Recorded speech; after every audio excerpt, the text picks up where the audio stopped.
Kini ang At Home with GMA Regional TV.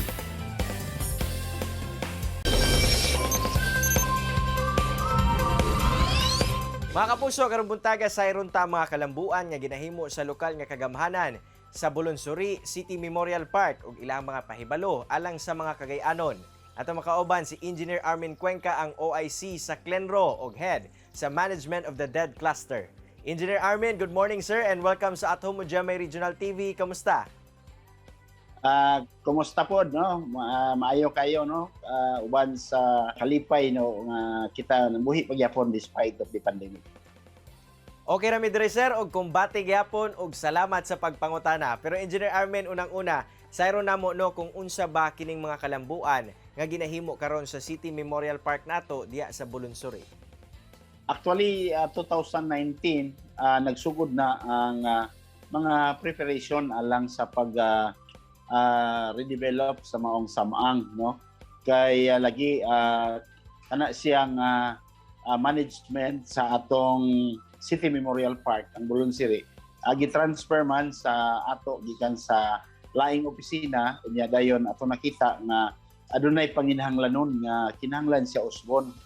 Usa-usab sa gibasihan nganong kinahanglan siya i-redevelop tungod sa kining dili na maayo or improper na paglubong sa nangamatay kay lagi ang paglubong diretso raman sa yuta o makontaminate gyud o contaminated na ang atong water level tungod kay ang chemicals na gigamit sa pagbalsamar mo paingon man sa groundwater kay dili man lagi insakto ang paglubong diyang dapita. Sir, sanglit gasugod na ang rehabilitation sa maong lugar, aduna ba'y mga pansyon nga maapektuhan? Unsa ba ang mahitabo kanila? 100% no, affected tanan, no. So mo na nga naatay gihimo karon na unahon sa pagbuhat ang columbarium diha ibutang ang mga bukog nga atong makuha kanang nasa ibabaw mura na atong kuhaon.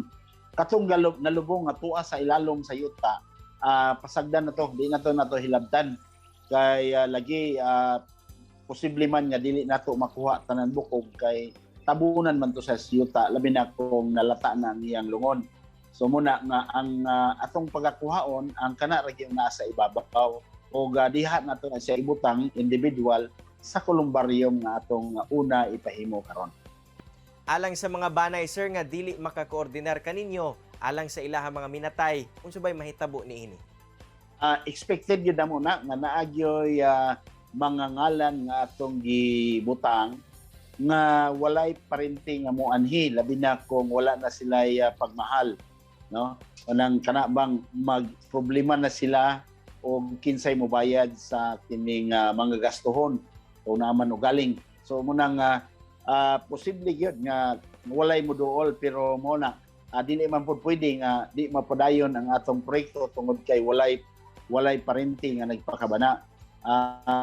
Ang Clenro, ang city government, no, ang city engineer's office, no, maunay maghimo og pamaagi aron nga kanang mga priority nga mga pansyon nga maagian sa atong first phase sa atong pag-implementar maplastar sab siya.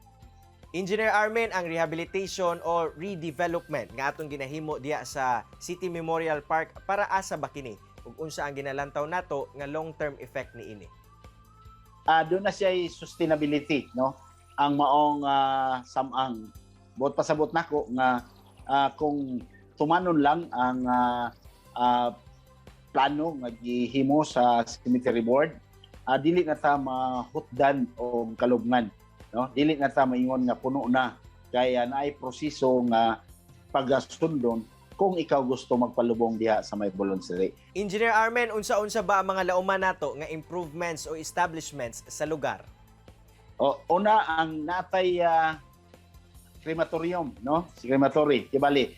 Ang 2019 pa wala pay COVID, apil na siya sa development plan nga ipamutang diha sa Bulunsiri. So meaning usa ni siya sa makatabang labi na kung mobalik ang problema nato sa COVID. Ang gawas niya na adunay kaugalingon nga kining funeral parlor sulod sa atong minteryo. So ang mga kahigsunan natong kabus na nagkinahanglan og tabang, labi na kung mamatyan, maproblema, mohilak, niya mangita kung kinsay mag-amot aron sa pagbayad sa balsamar, sa lungon. So dinhi karon no pagkahuman sa atong redevelopment, aduna na siya pasilidad na maoy mo proseso no sa patay nga mabalsamar siya, maplastar og gayo. Diha sa atong redevelopment na diha ang atong viewing chapel no. Pwede na diha na maghaya no sulod sa atong ministeryo, although gilain siya no, lahi siya, makatabang og ayo sa atong mga kaigsuonan nga nagkinahanglan. Lastly sir, unsay mo panawagan ngadto sa mga Cagayanon, labi na katong adunay mga minatay sulod sa Bulonsuri? Oh, salamat kayo no sa kahigayonan, and we are very much happy to implement this program. So kami nang hinaot sa inyong kooperasyon tungod kini alang sa atong tanan nga namnimuyo sa dakbayan sa Cagayan de Oro. Salamat og maayong buntag. Daghang kayong salamat Engineer Armin Cuenca sa imong oras nga gihatag sa Atomo GMA Regional TV ug panghinaot namo ang kalampusan sa inyong mga proyekto sir. Sige, likewise, amping.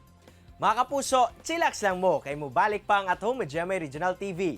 Kini ang At Home with GMA Regional TV.